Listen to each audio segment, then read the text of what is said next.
Hey everyone, ZeroJada here with the XBLA Fans channel. Here we go, quick taste of HyperParasite, a twin-stick rogue light shooter that has a story of you are a parasite from space who has come here supposedly to inhabit the president and get the nuclear codes to blow everything up. And you have the ability to, quote, as said in the game, change hosts like people change clothing. So the entire idea behind this game is a really neat idea of enemies are your extra lives. And that works by, as you go through this game, you're killing these enemies and you are actually unlocking their brains, which you then take to a store, which you then invest money into to become them. As you can see here, I have right now, I'm currently possessing a police officer. When you start off, in this first area, you always start off as one of the characters you have unlocked for that area. I am a police officer. I can spinny spin. I can shoot, and then I have a super ability, and I can roll. If you look to the top left, I have my picture. I am Rob Marwood. I have a health bar. By the way, the name is different for each one, I believe. I don't know what those skulls are. I have money, and at the top right, it's a map. Bottom left, you'll also see the Y button. That is one-time usable items. It can range from like an AoE bleed attack to you get this little gun drone that kind of follows you around. You also can get status effects, including vampirism and stuff like that. But anyways, like I was saying before, the really cool idea is, let's say that let's get to a place that's perfect to show that off. So come on, there we go. Let's say I'm fighting this guy and come on, please kill me. And I die. I am now in my parasite form. While I can still attack, if I take even one hit, I die, but I am now this guy. So literally, these enemies are ripe for the picking to become mine. Also, look at that Ghostbuster man right there. This game is full of references. There's a Terminator character. There is literally Hulk Hogan. No, really, he's right there. There is also like a Thor reference, I think. Get rid of this guy. As you could see, over his head was a lock. I can't possess him unless I invest money into unlocking him, which is a neat idea. However, I would have much preferred defeat so-and-so amount of this enemy to unlock them. And that kind of becomes apparent when you get to the second area and you are unable to, we're going to use this here, you are unable to actually possess anyone because no one's unlocked in that new area. So we're actually gonna possess you because you got a pretty good attack. So this guy's got like a spinny chain attack and you go wham. There we go. So one issue that I ran into and I hope you all avoid is one of the characters you can unlock in this area is a Molotov guy who throws a Molotov that does fire damage and fire damage over time.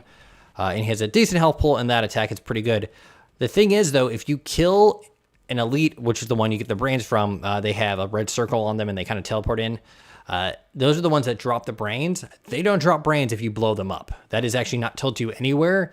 And I didn't know that until one of the writers from XBLA Fans, Tiger, told me that. And that was infuriating because I actually got to the second area, the Asia area, maybe 2-3 times, clearing out the entire area except for the boss and mini boss, and got no brains at all.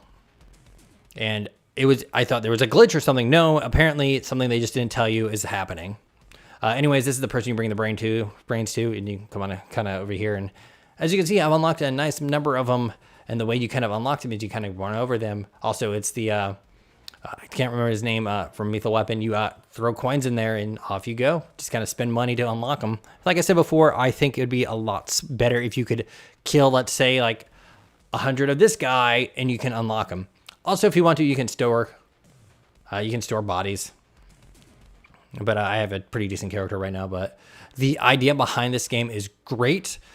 Some of the finer points, like I said before, just not telling you that key thing. I don't think games should always spell everything out for you, but when it's a very, very key mechanic of if you blow this guy up, you don't get his brain, that should probably be even hinted at maybe. And before you say that, oh, it should be apparent that blowing up the body destroys the brain, I have seen plenty of cheesy movies from around the time of like MacGyver or RoboCop that if you blow up the body, comically the brain flies out undamaged. But let's keep going. Otherwise, I've enjoyed the game. It's just getting to that second area is just a massive amount of frustration. But also, you'll kind of find around here, scattered around here, to upgrade things. Oh, wow, perfect timing. So you go over here and you use them to upgrade your character. You can upgrade attack damage or upgrade defense. You can also upgrade the amount of hits the parasite can take. I've usually been doing defense because the characters I can now inhabit already have a pretty good base damage stat. Specifically speaking about the chain dude here, which if I kind of wind up his chain fully, I'm doing like 20 damage, which is great. So you can also get a key for the sewer at some point to then go into the sewer and get even more upgrade points. Oh, there's a health power up. So this area is usually broken into multiple smaller rooms, a mini boss, and then the main boss. And the areas seem kind of random. Enemy placements are usually random. I think this. Oh, there's an elite. I've already got him though. Come on, Ghostbuster. Yeah. Maybe there's something that specifically causes him to trigger. I'm not sure.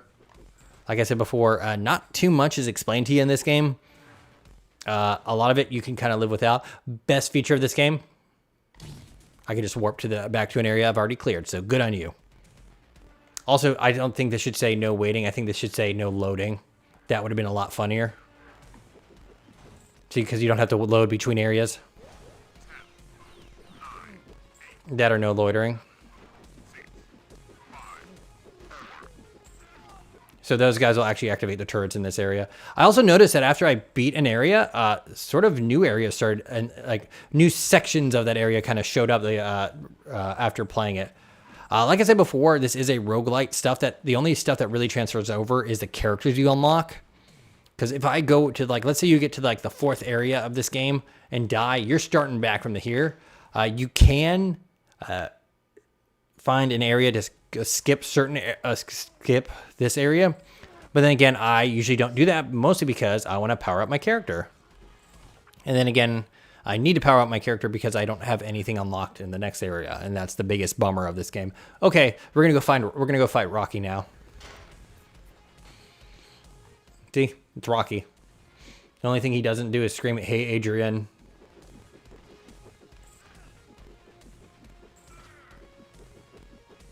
So for these guys, once I unlock him, he'll actually go into a pained state afterwards, and I'll be able to kind of take over his body.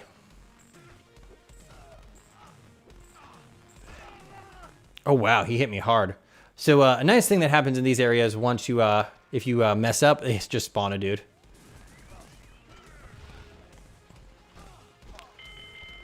He's not a good character, though. This is a homeless dude who you is like the first thing you unlock. I should be getting someone in a moment. Oh, another homeless man. We're good. Huh.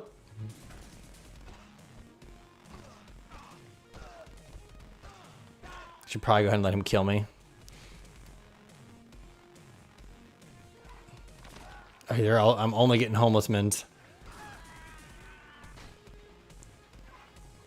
Okay, paper girl, good. She throws 2 papers.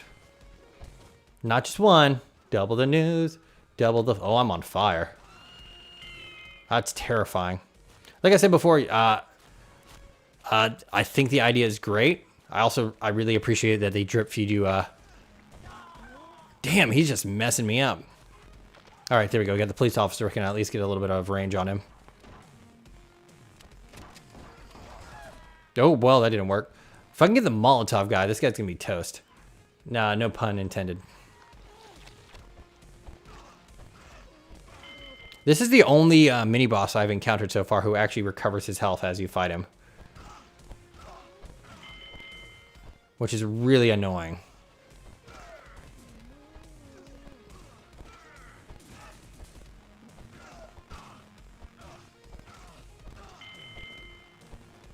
Come on, we got this. Oh, dead again.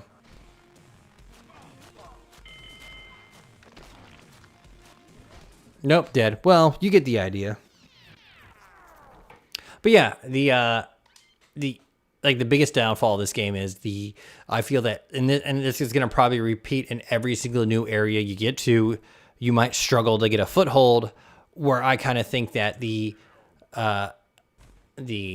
idea of that if you killed 100 of an enemy, you could just stay as a parasite and get, like, if you're good enough, like if you get hit once, you're dead in this form. But if you're good enough, you could go into a new area, maybe get 50 or so kills, or maybe let's say not 50, or a decent amount of kills with the base character. You go in there, once that character dies, maybe finish it off with the parasite and unlock it there on the spot, like right there, and then possess them and then have a new lease on life. I don't feel it'd make it any less difficult. This game isn't terribly hard. It's just super grindy to kind of unlock those other characters, which after a while starts to wear on you, because some of those characters can cost up to like $3,000, and it's and again, I don't, maybe there's some trick to making the elite spawn or something like that, but I don't know if this game is amusing enough at that point and non-frustrating enough to try to figure out what that trick is. Other than that, this is a fun game, other than the grinding and then the kind of annoyance of going into the next section of an area. I am ZeroJD. This is the XBLA Fans Channel. Thank you very much for watching. Bye-bye. Bye-bye. Bye-bye.